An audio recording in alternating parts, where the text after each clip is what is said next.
बड़ी बड़ी सिद्धियों में जितनी भी शक्ति हो, जितनी भी अपार शक्ति हो, आत्म शक्ति के सामने वो एक चींटी के समान है।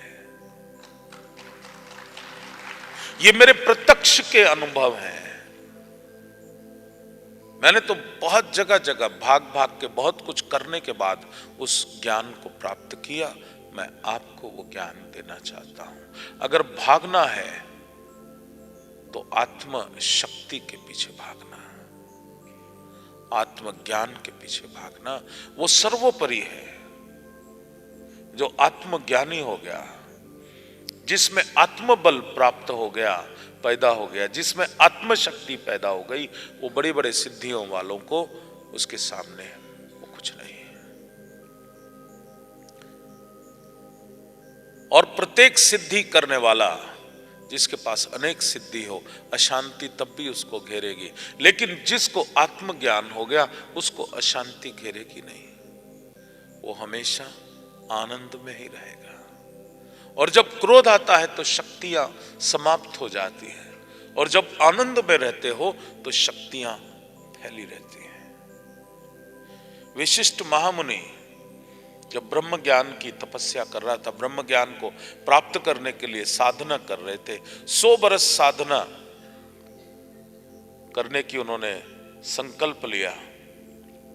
90 बरस हो गए, राजा इंद्र को खतरा लगा। उन्होंने बोला मुश्किल हो जाएगी। अप्सराएं भेजी, सुंदर सुंदर अप्सराएं, वसंत ऋतु, आनंद ही आनंद, विचलित हो गए महर्षि वशिष्ठ। और जैसे ही विचलित हुए, जितनी तपस्या करी थी, 90 बरस की तपस्या, तपोबल क्षीण हो गया।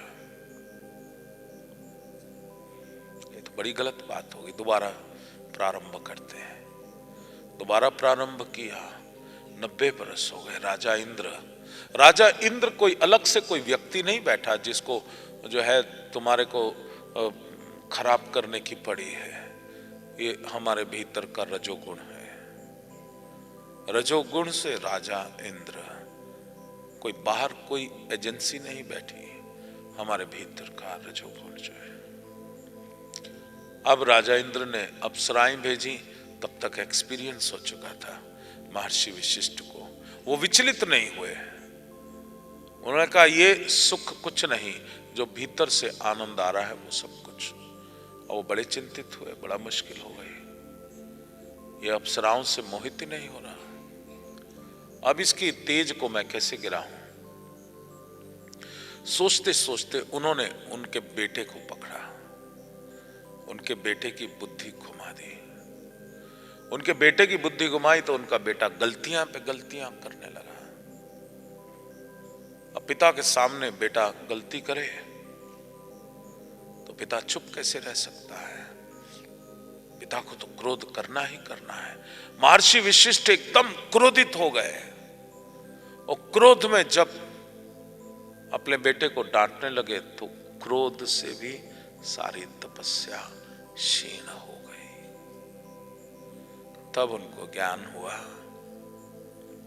कि जितना बड़ा पाप अप्सराओं के पीछे भागने से है, उतना ही पाप क्रोध करने से भी है। ये सारे जुड़वा भाई बहन है 5, काम और क्रोध। जितना फल काम पीड़ा से होता है, उतना ही फल, दुर्गति फल क्रोध करने से भी होता है। उतना ही फल मोह करने से भी होता है, इन्फैचुएशन। उतना ही फल लोभ करने से भी होता है। और इन सब का एक बड़ा भाई है जो सबको संरक्षण भी देता है, सबको मोटिवेट भी करता है, सबको प्रोटेक्शन भी देता है, और वो है मिस्टर अहंकार। क्योंकि जहां इन छोटे भाई बहनों की पहुंच नहीं जाती, वहां मिस्टर अहंकार उनकी पहुंच जाती है। बड़े बड़े ऋषि मुनियों तक अहंकार की पहुंच है, एक सेलफोन कॉल अवे।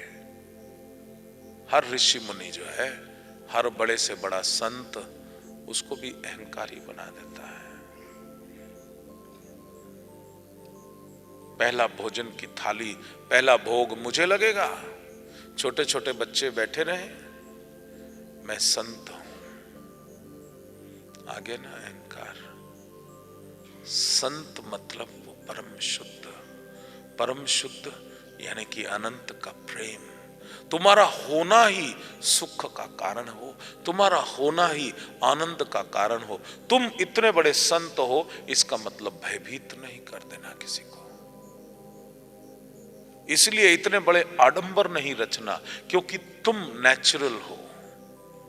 जब तुम नेचुरल होते हो तो ही प्राण लिंग में प्रवेश होता है। जब तुम ही सिंपल होके नेचर प्रकृति के साथ एक होते हो तो ही ज्ञान लिंग में प्रवेश होता है। और जब तुम नेचुरल हो जाते हो, जब तुम रहते ही नहीं, तो ही आत्मलिंग में प्रवेश हो जाता है।